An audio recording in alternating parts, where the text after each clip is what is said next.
Well, Kay is working on getting that to share. I'll introduce myself as well. I'm Renee Molstad, the Membership and Business Development Manager with the Minnesota Safety Council. Thank you for everyone that's joining us for this 1 hour mental health session, Unwrapping the Present. Before things get started here, just a few reminders. This session is being recorded and will be made available on our Minnesota Safety Council website for later viewing. Any handouts shared during the session will also be posted on our Minnesota Safety Council website. All attendees have been placed in automatic mute to help reduce background noise. To ask a question or share input throughout the session, please use the chat button on your screen. And if Kay is ready, I'll hand things over to her. I'm sorry, I am having trouble. So what I'm going to do, Renee, is I'm actually going to email you the PowerPoint. Okay. So let me do that, and then I can start without having the PowerPoint up, but I appreciate it.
My apologies, I'm having some technical difficulty, but I think this is working now. Were you able to hear any things that I was talking about with anxiety disorder? I haven't been able to hear anything since you dropped off and sent me the presentation. Okay, my apologies. Okay, thank you. So let's get started. As you know that we're in a lovely week of weather, so it doesn't seem very much like the holidays, but actually the holidays, and I'm going to have you advance slides for me, Renee. It's not allowing me to advance. Thank you. Here's my contact information. And so I'm a community educator for NAMI, Minnesota, and I use the pronouns she and her. And I'm best reached by email. So it's my initial K and then king@namimn.org. And thanks for your patience. Just want you to know that as far as the holidays, you know, they've started as early as September. So in September, the Jewish holidays of Rosh Hashanah, which is a New Year's celebration, and Yom Kippur, which is the holiest day in the Jewish faith.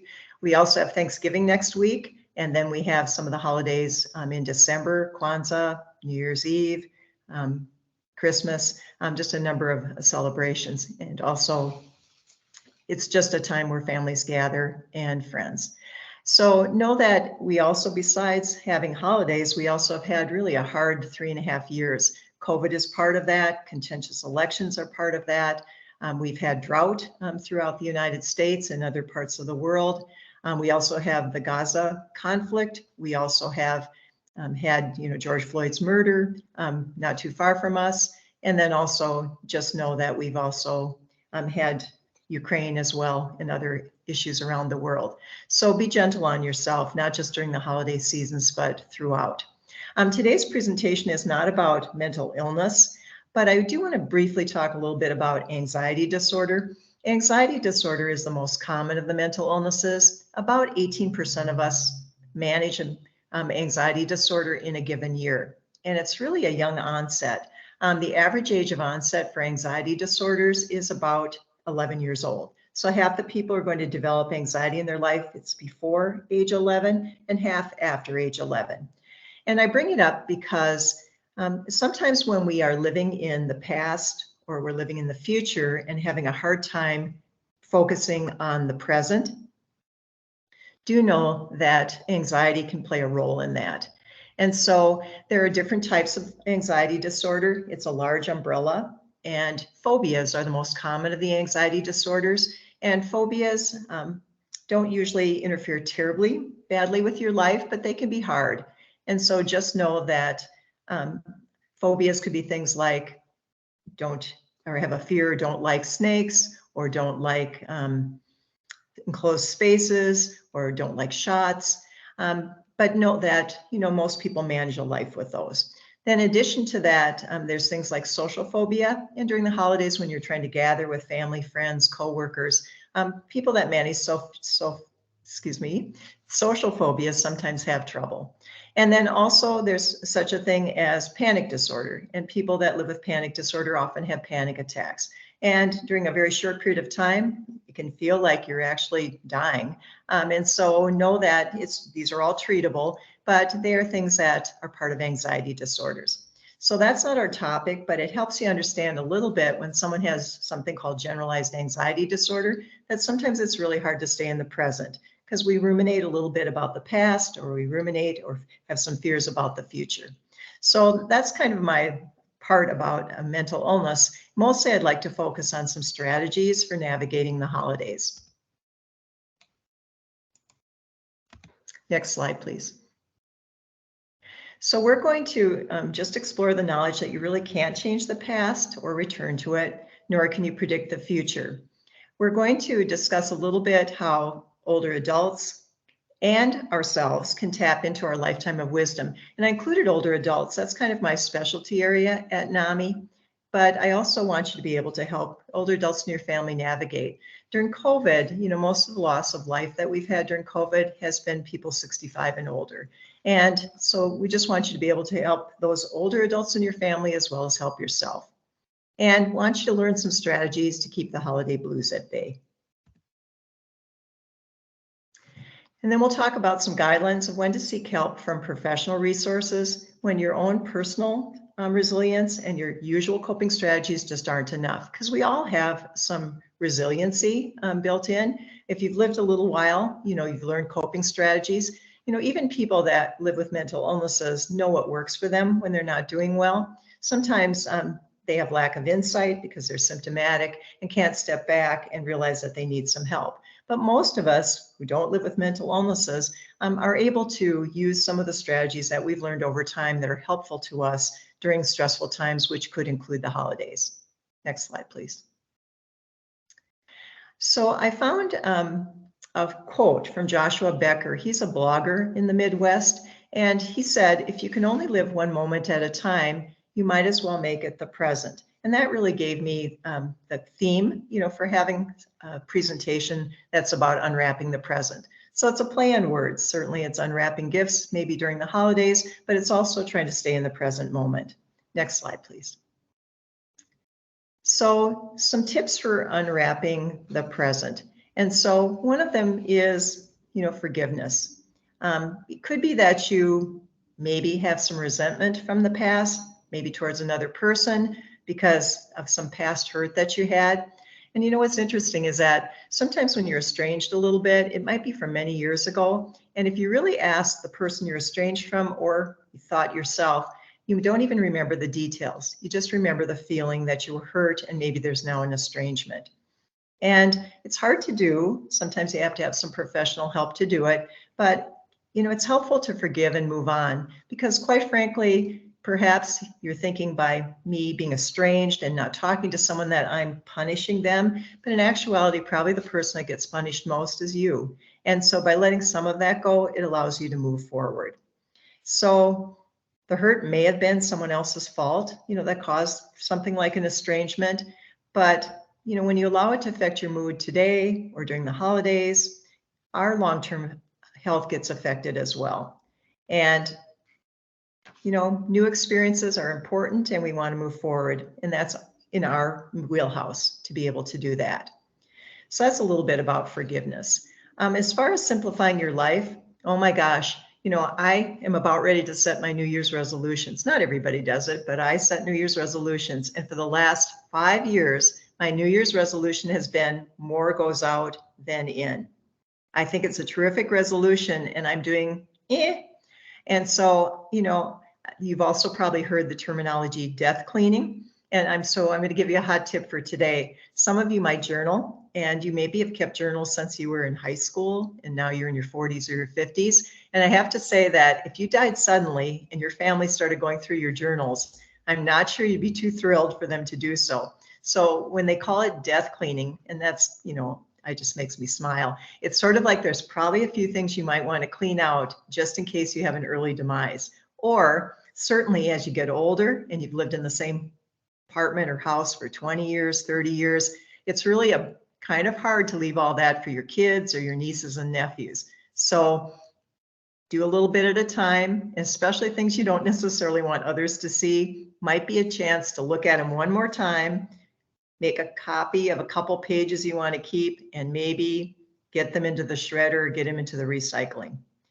But I think when you simplify things to kind of non-essential possessions, it really allows you to live more in the present.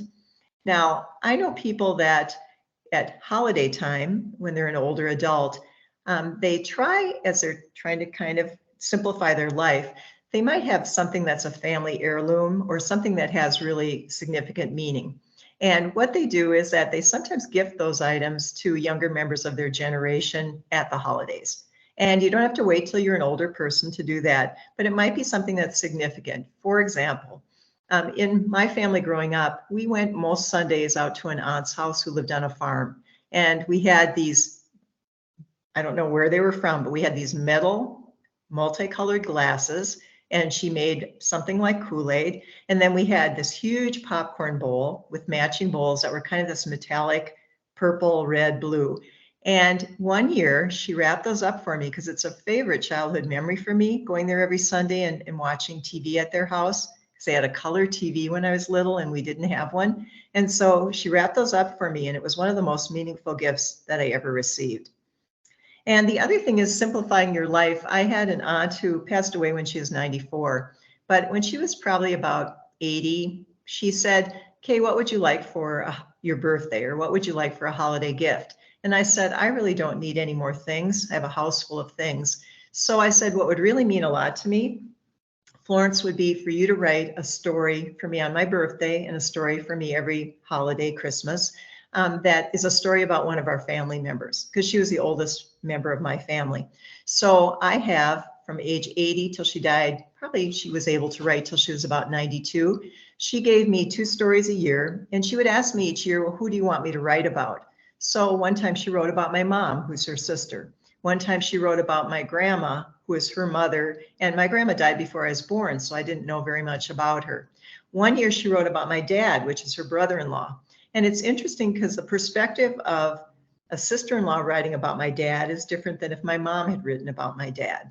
So I have to say I treasure those. She wrote them on legal paper, and I still have, about 16 of them, which she wrote for me when she was about 80.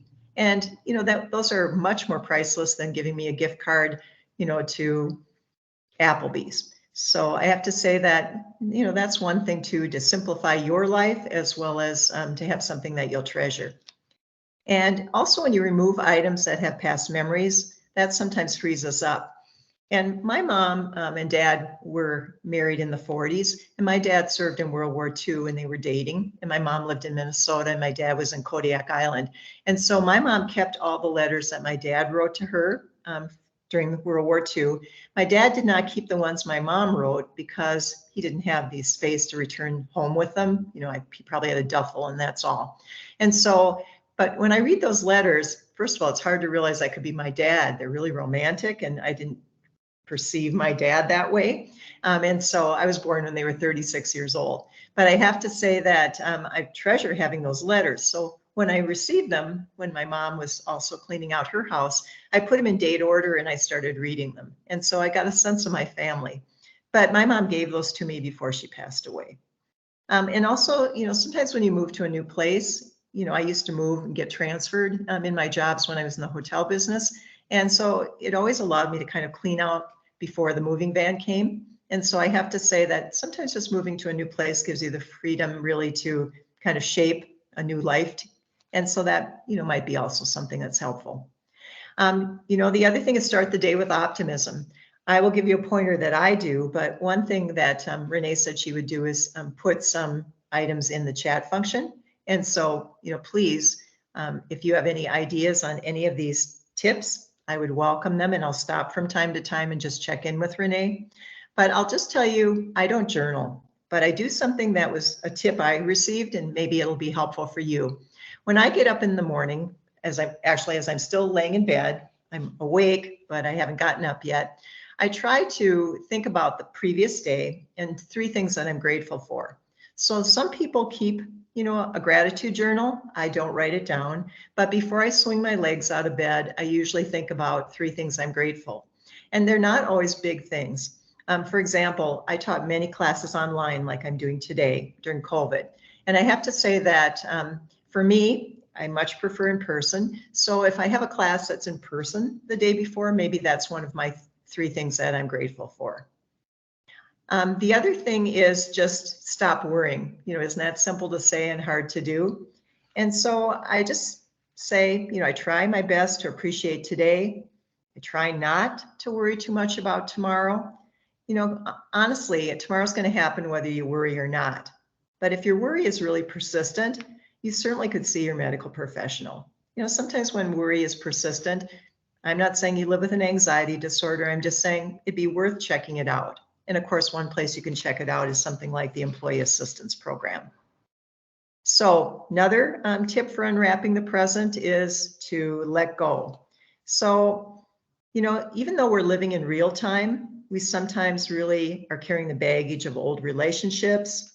We might have a past habit that's not very helpful, and we bring it into a current relationship, meaning we had that habit maybe when we were dating someone else or we were married to someone else, but we're bringing that past habit because we haven't really changed it into our current relationship or friendship. So it is helpful to kind of think about those things, and counseling can be helpful for something like that.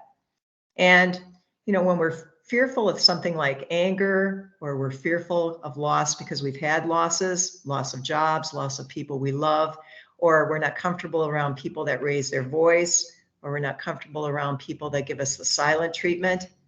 So we may need to think about, well, how do we set the tone when we have a new friendship? Or how do we set the tone to make things different in a new romantic relationship, for example? Because I think there's experiences that we have from our childhood and when we were younger, adulthood, that kind of shape how we react to situations today. So I think it's helpful to at least give that a little bit of thought. And if it's not something you can, think about on your own, that's a good use of counseling. And again, you can get some free counseling sessions if you have an employee assistance program at work. You can use your health plan to see if there are therapists available. So there are places that you can get some assistance with that if you're not able to do it yourself. And then another one is try new solutions to problems. Really fast-paced world. Yesterday's solutions typically aren't today's answers. So, try to shake free from that attitude. I've been with NAMI 15 years, and I almost have to catch myself from time to time saying, well, we used to do it this way, or this way worked. And, there are a lot of new coworkers that I have in these 15 years. The great turnover of people really did happen in this COVID time period, not just at NAMI, but in other places as well. So, not yesterday's solutions really aren't today's solutions necessarily, and they're definitely not going to be tomorrow's solutions. And then creating a positive future. Again, you just can't change the past. And because we can't predict the future, try to make sure that who you are right now in the present is healthy, emotionally healthy, physically healthy, as resilient as you possibly can be, and as supported as you possibly can be. Supported by others, family, friends, coworkers, and supporting others that are also those relationships with you. And then when the inevitable challenges or the inevitable hard things happen, because believe me, they always do, then you'll have some resources and strategies in your pocket, to be able to face them. And then the last one on the slide, be in the moment, soak in today. I walk every day. I went on the El Camino, which is a pilgrimage walk that you can do from France to the ocean in Spain. And I only did 10 days. I did 15 miles a day. So I did 150 miles. And I did that in the fall right before COVID. And to get in shape, I walked every day, and I've continued walking every day. So I've now walked every day for 4 years. And I like walking, but I'm a little bored with the neighborhood. People always say to me, why don't you get in the car and go walk at a pretty park? I have to tell you that if I had to get in the car, I would blow it off. So it's just easier to put the shoes on, go out the back door and walk. But I'm a little bored with walking in the neighborhood. And someone said, well, why don't you listen to a book on tape? Or why don't you listen to a blog? And I've resisted it, and I'll tell you why. Doesn't mean many people do it and they like it. But the reason I've resisted it is if I want to be in the moment, if I want to notice that there are turkeys in South Minneapolis in the trees, which there are, or if I want to notice that there's an owl in my neighborhood, which there is, if I want to notice that the leaves are crunching and that there's really cool Halloween decorations that are still up, I can't do two things at once. So I can't really listen to a lot of music and I can't listen to a blog. So I'm trying really hard to be in the moment, but admittedly, I'm a little bit bored because I'm walking kind of the same neighborhoods. But that's how I do. I want to feel the emotions. I want to feel my disappointments. I want to see the colors. I want to hear the sounds. And that's how I try to be in the moment. So next, I'm going to ask if you'll do an exercise with me. So if you have paper and pencil near you, that'd be great. And if you do not, and you have your phone, you certainly can use the notes section of your phone. So here's what I'm going to ask you to do. Sometimes when you do an exercise like this, it actually is cathartic. It's just meant to be an exercise that's symbolic. It's not meant to solve any problems. So here's what I'd like you to do. I'd like you to write down at least 3 things, maybe 4 things, that keep you from living in the present, or they keep you from moving forward. So let me repeat that. I'd like you to write down 3 things that might keep you from living in the present or moving forward. Now I'm going to give you some ideas. Perhaps it's a failed relationship. Perhaps it's a job that left you bruised. Perhaps it was an unhelpful boss. Perhaps it was an unkind friend. Maybe it was a disappointment of some nature. Maybe it was a loss. Maybe it was a regret. So 3 or 4 things. Again, bruised relationship, unhelpful boss, just something that has kept you from living in the present or moving forward. And you're not going to share them. Just write down 3 or 4, and I'll give you a couple minutes, and then I'm going to talk a little bit about it.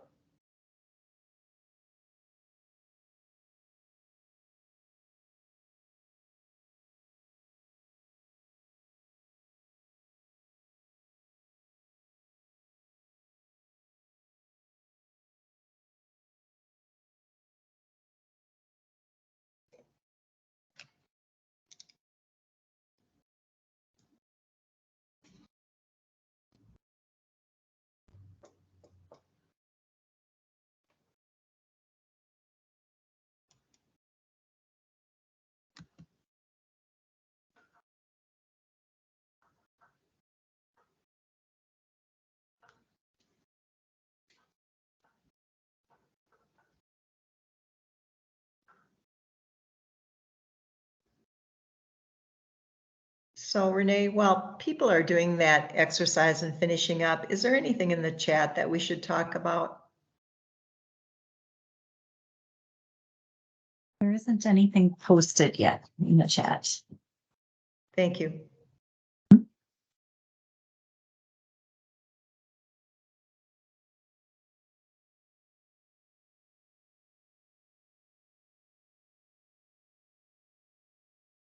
Again, to prompt you a little bit, I'll just kind of remind you, something that keeps you from living in the present or moving forward. Could be, a past failed relationship, could be an unhelpful boss, could be not winning the state high school tennis tournament, could be a regret. And it's very symbolic. You're not going to share.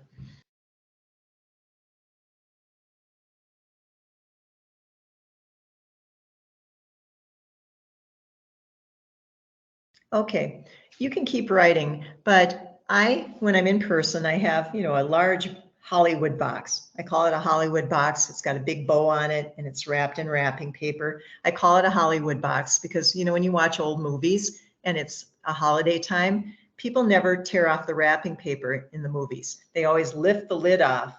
And, I call those Hollywood boxes. So they're boxes that are wrapped where the lid comes off and the box is still intact. But I ask people to throw their slips in a box, and then I make sure that I burn them in the fire pit. Now, you can throw it away or you can burn it in a fire pit, whatever you wrote down.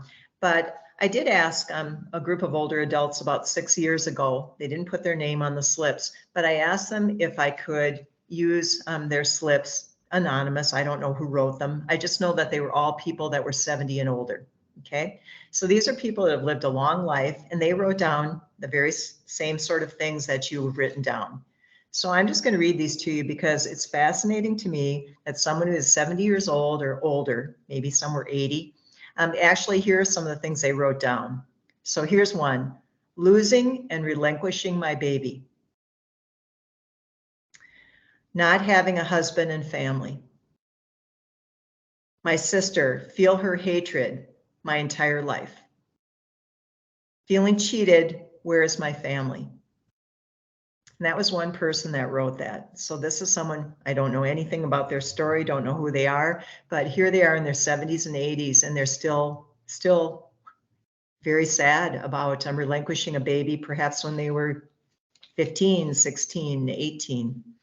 I'll give you some other ones. A distant, broken friendship with a middle school friend. How parents handled my relationship with my husband. My husband's treatment of me while he was trying to build his business. Again, these were written by older adults. And this person said, Will my kids think I did enough for them? Another person said, not being closer to my brother. So maybe they're an older adult that's lost their brother, their contemporary. And then being sexually harassed on the job hurt me. And again, I just gave them the same instructions I gave you. And so, we carry things with us, don't we? And again, I purposely chose these because they were older adults, and probably those of you on the call are not 70s, 80s, and 90s. And so it's interesting what we carry with us, isn't it? And then one said, my last job left me bruised. I felt unvalued, and it made me feel unworthy.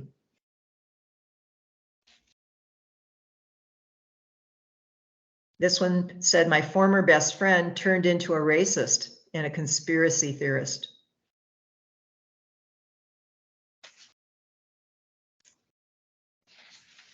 And one person put, I stopped playing tennis. I didn't recognize my wife's love language. It just makes me pause. A few of these made tears come to my eyes. They still make me choked up a little bit to read these, because these are folks that have lived with some of these things, I would guess 30 years, 40 years, 50 years. And so I hope that by doing the exercise, there's a little bit of catharsis of actually letting it go, symbolically putting it on paper. Please shred it, please put it in the fireplace or put it in a fire pit.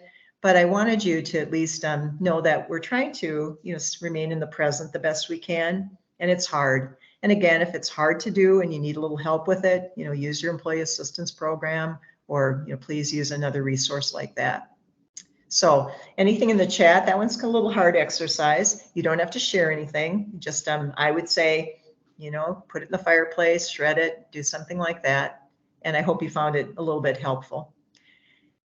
So we're going to talk a little bit about holiday strategies, and I'll talk a little bit about it, but this is so much richer, if you put some things in the chat, because I'm always looking for good ideas. So again, I don't know if you want to hear just my family stories, but I'm going to give you a couple of them. And so I grew up in a family where when I was born, my mother lived with a mental illness. When I was 7 and my sister was 15, and there's just 2 of us, my sister was diagnosed with the same illness as my mom, which is bipolar disorder. And my dad had a substance use problem. All my family members, not my sister, but my mom and dad, they went to college. They, had jobs, they worked. But I have to say that holidays oftentimes were very stressful for them. And sometimes it caused some symptoms and things for my mom and sister, and for my dad as well. So with my dad's substance use problem, we owned a restaurant during most of my childhood. And so the restaurant was open, but it closed, before supper time on Christmas Eve. And that was a holiday that my family celebrated. And there's just the 4 of us, my mom and dad, my sister and I. So when you're little and you're waiting for dad to come home, you're waiting in anticipation that we're going to have supper together. We played games together, maybe opened some gifts and things like that. And sometimes alcohol got in the way, and dad didn't get home till 10 o'clock at night. And so you've got little kids kind of waiting for the holiday celebration. Also, sometimes as I got older, people were symptomatic, and it was really just hard to spend, which is also my holiday, with my family. And things weren't going very well because of symptoms and things like that. So in my family, that caused a great deal of stress, and just to give you that as an example. So, but let me just talk about, fatigue. We're trying really hard to make a special occasion. If you're the host, you need a clean house. You need to prepare some food. Maybe you're having some of your family members or friends actually staying overnight with you, so you're preparing for house guests. I don't know about you, but I saw Christmas things even before Halloween this year. And certainly after Halloween, you've seen retail already decorating and things like that for the various holidays. And so there's that commercialization. I haven't heard Christmas carols for those that celebrate Christmas, but I'm sure they're there. I just haven't heard them yet. We tend to overeat. I think that on Thanksgiving, I probably eat as many calories as I would do in a 2-day period any other normal week. So there's that overeating. There's also trying to get work done so that you can be off for a week, maybe during the November holiday or during one of the holidays in December. The other thing is alcohol sometimes plays a role, and I'm no goody two shoes, but alcohol doesn't mix very well with any of the mental health concerns. And really it's because alcohol is a depressant. And during COVID, alcohol sales skyrocketed in Minnesota, and they also skyrocketed nationwide. And not everybody's dependent on alcohol, but it typically just doesn't mix with good health. And that's not true with good mental health. It's true for any health issues. And there is more alcohol usually offered during the holidays as well. And the other thing is that travel, I think AAA actually talks about that most people drive at Thanksgiving, and they drive 50 miles or more. So when you live in a place like Minnesota, you're always worried about, can we make it in time for the holiday celebration? Are we going to have bad weather?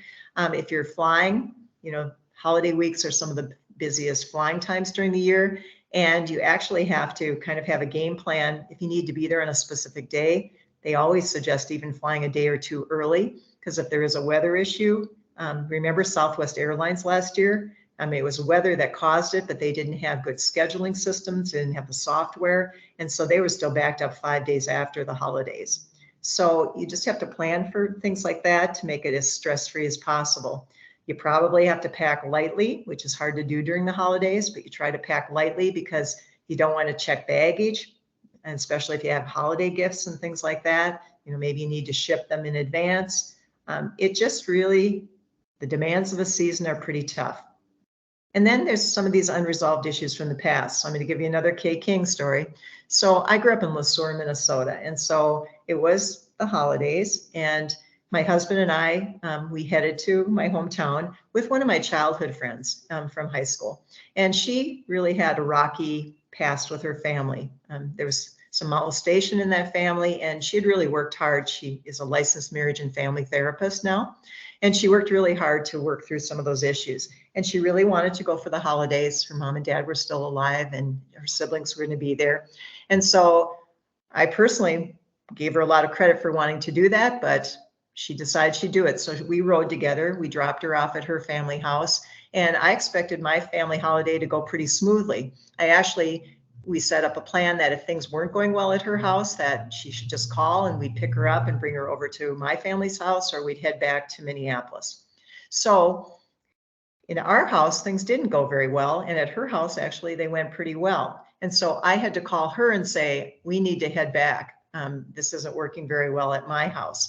So we left early. I think she had probably had a meal already, but we had not had a meal at my house because things weren't going well. And so we were driving back, and I'm starving, right? It's late in the day on this holiday. And so I said, the only place that's open on this day is Mystic Lake, and I am starving. And Mystic Lake has restaurants, and so let's go there.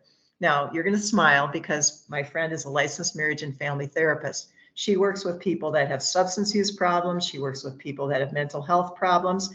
She had never been to Mystic Lake. So we pull in, and there is no parking to be had at Mystic Lake. It is packed. We walk in to go to the restaurant. We're not there to gamble. We're there to eat in the restaurant. We walk in, you cannot even move inside Mystic Lake on this holiday. And she's looking like a child in a candy shop. It's like, what? What's going on? I said, I used to be in the hotel business, and I ran a resort in Aruba, and we had a casino that was attached. I said, casinos are packed on holidays. And there's a number of reasons. Sometimes people want some sort of entertainment after they've had a day of meals and football and things like that. But I said some people are there to escape. Some people don't have families to go to, so they go to a place like a casino. And she was just in awe. She couldn't believe how many people were packed into a casino on a holiday. So my point is, not quite how we expected the holiday to be, not exactly where I would have liked to have had a holiday meal, but she was in awe of how many people were gambling on a holiday evening. So sometimes there's unresolved issues from the past, and that's what was happening at my house. We had someone stop in that we didn't expect, and it caused a little bit of a verbal altercation, and I just needed to leave, and so we did. Next slide, please. So, what are some things that we can do when we have some of the things we talked about on the previous page. You certainly can reach out to others. And sometimes you don't have family. I was in the hotel business for 30 years and I lived all over the United States. And as I told you, I lived in Aruba. So even though hotels and resorts are open 24/7, 365 days a year, we would gather, those of us that were hospitality orphans. We'd get together, after we had worked that day, and we'd have a meal together that we'd all contribute something and just enjoy each other's company. So sometimes you create your family when you need to, and maybe you're living away from family, you have to work, and so that's a possibility. Some people actually, the holidays are hard for them, so they'd rather work. And of course, there's people that do have to work on the holidays. Maybe you work in healthcare, maybe you work in retail. And so when that happens, you get usually double time. So you sort of have two things solved at the same time. You don't have to deal with a holiday that's hard for you, and you get paid double time, to be working. But it is important to avoid isolation. And, it's not that you can't be an introvert and enjoy your own company, but during the holidays, that can be particularly hard. I think we also tend to spend a little more. An older adult might be just living on Social Security with a little bit of savings, and yet they want to get presents for the grandkids, or they want to do something special with food. And those are expensive. Baking, it's a gift of love, but it also can be very expensive. So I think you do have to set a budget. And remember, in the olden days, maybe you don't remember, but they used to have savings plans that you could start at your credit union or at the bank, and you'd start them in maybe June, and it would be putting aside some money from your paycheck each month, so that towards the December, November timeframe, that you would have, a pot of money that you could use for gifts and things like that. Layaway was really popular at one time. And so those are some of the ways to perhaps have something set up so you don't overspend. And regular routine is really important, even on Christmas Day, or even on Thanksgiving, or even on Kwanzaa. I'm going to still be walking outside every day. I might make my walk shorter because I don't have as much time. I also, if it's really icy and cold, I might walk inside, at a mall or something like that. But I do try to keep my regular routine, which also includes trying to go to bed at the same time and trying to get up at the same time. That's really helpful if you're trying to get good sleep. Many of us depend on our good friends to talk to, especially if we're having some feelings or problems. And we might start there. We might actually also go to a faith leader, that we feel comfortable with. It's certainly okay to talk to someone you trust, but hopefully they're going to, or encourage you to see someone, like I said, an employee assistance plan, or someone in your medical health plan that you can see that's a professional. But certainly during the holidays, you might talk to someone you trust or feel comfortable with, and that's probably a best friend. And, let go of the past is easier said than done, of course, but try best you can to stay in the present. And that's certainly what we're looking for. So I'm just going to ask, I'd like you to put suggestions if you have for some, what I call the antidotes to the holiday blues. So has anybody put anything, Renee, in the chat that we could share? And you don't have to give names, just a general comment. Nothing in the chat so far. Okay. I think pets are a great thing in general, when you're struggling, not just during the holidays, but if it's a dog, they need walking, they need to be fed at a certain time. That's true for fish in a fish tank, right? I think a lot of people find fish calming to watch, a scene in the water. So just know, I remember one year where the holidays I was away, and again, holidays are often difficult with my family. I have to say that we actually watched a movie called The Ref.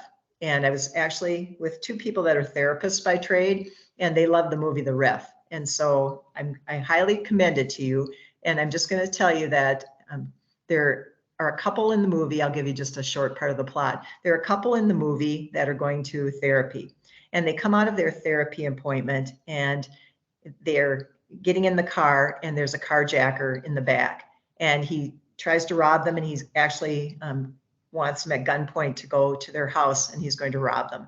And so, but they bicker so much, this couple, because they're in counseling, they bicker so much that eventually he wants to escape their house where he's holding them ransom. He wants to escape their house because they're just horrible to be around because they bicker so much as a couple.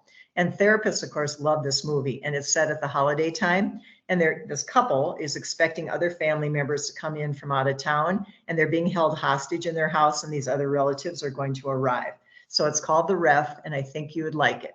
So consider that one. It's recommended by therapists. I'm not a therapist, but it's recommended by therapists. So next slide, please.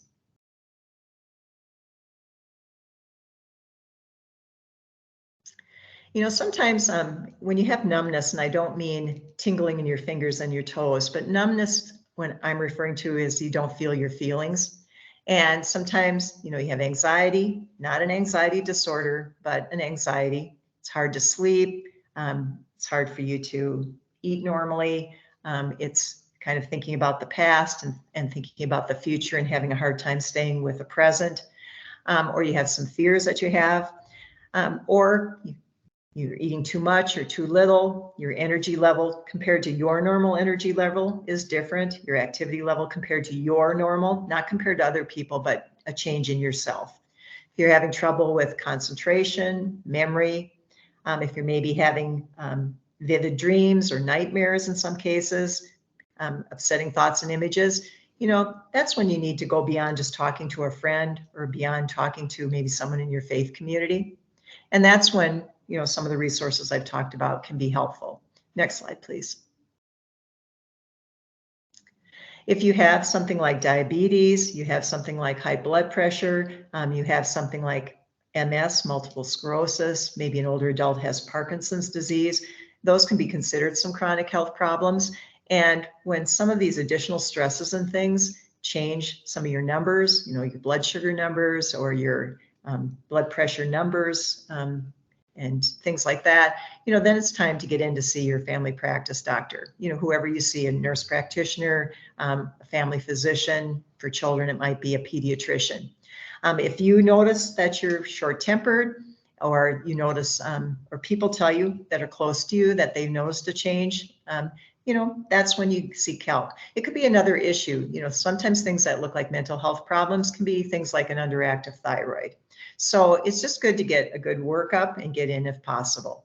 If someone's been sober for a long time and now they're starting to use again, or they've stopped smoking and now they're starting to use again, it doesn't mean that there's a substance use problem. It just means that there's a change for that person. And if I were close to someone, it gets a conversation started. Maybe you're talking to your brother, Bob, and you say, you know, Bob, I noticed you're using again. You know, you've worked so hard on your sobriety for 20 years, and now, you know, you're using. I'm worried about you. You know, I love you.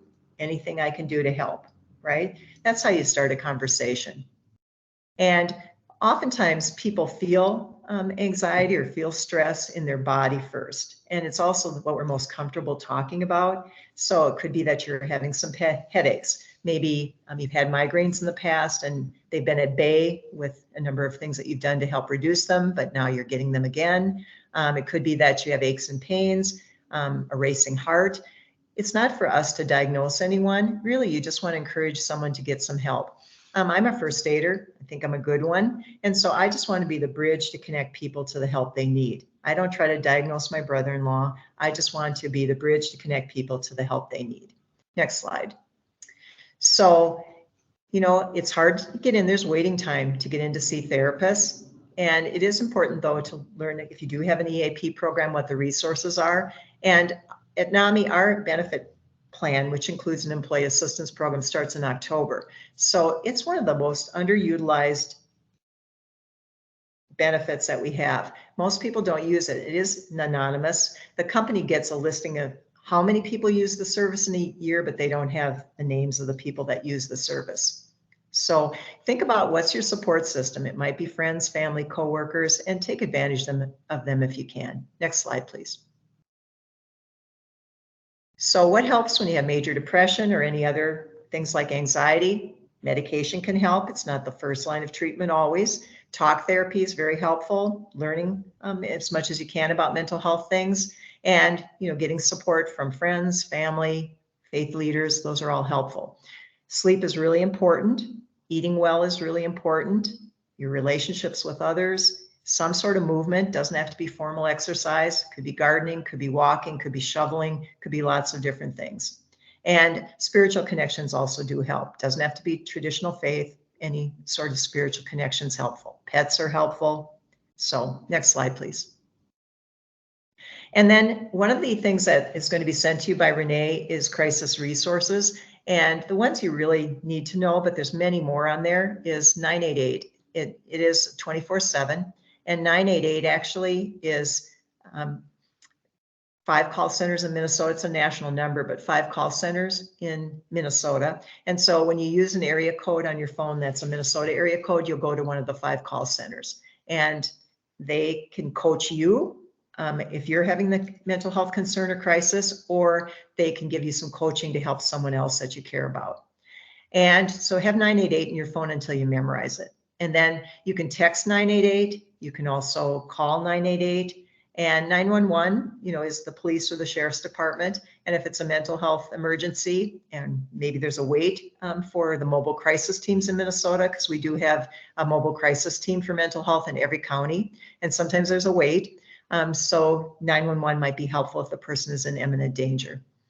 You also can use the text line 741-741. So you can either text 988 or you can text 741-741. They're separate text lines, but they can both help 24/7, and they're both national.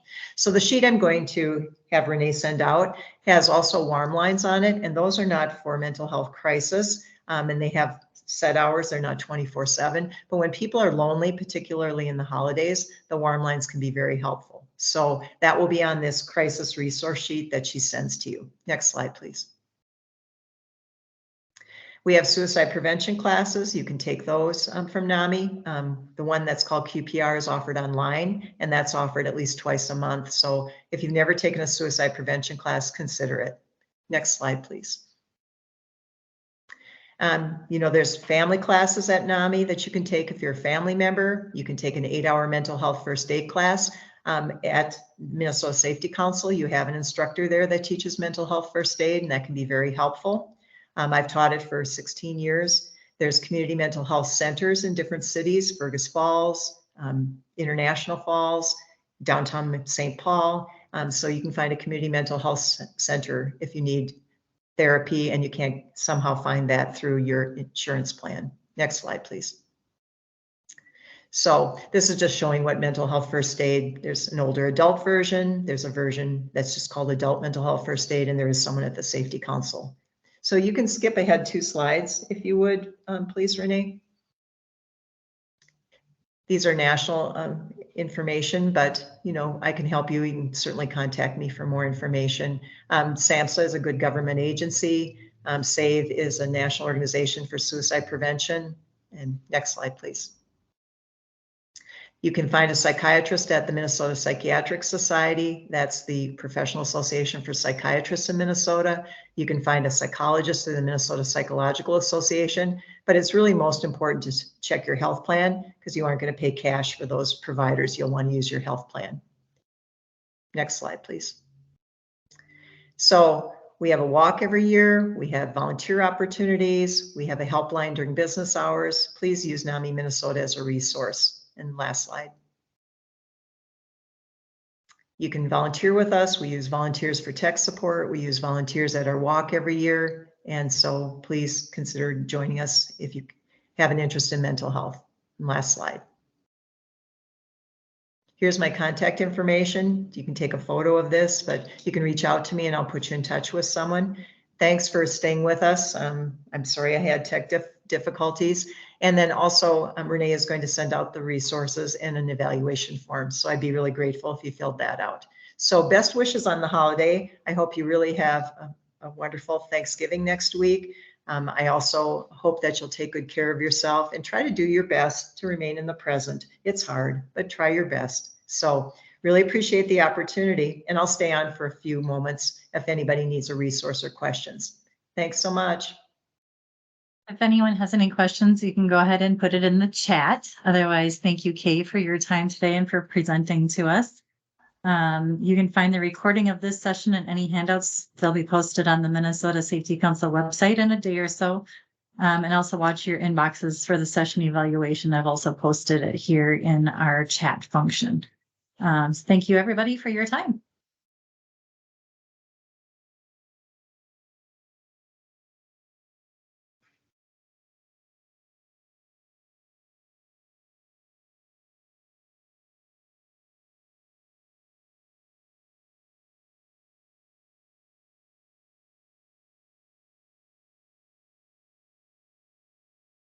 For those people that are still on, did you need a resource or have a question at all?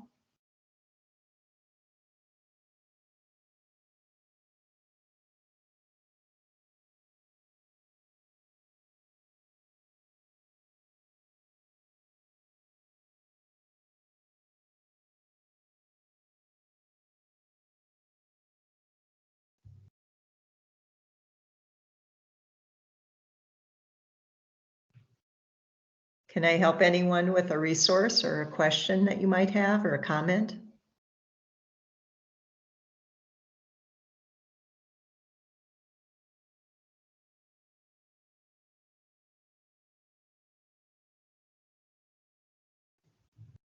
Is the recording stopped, Renee?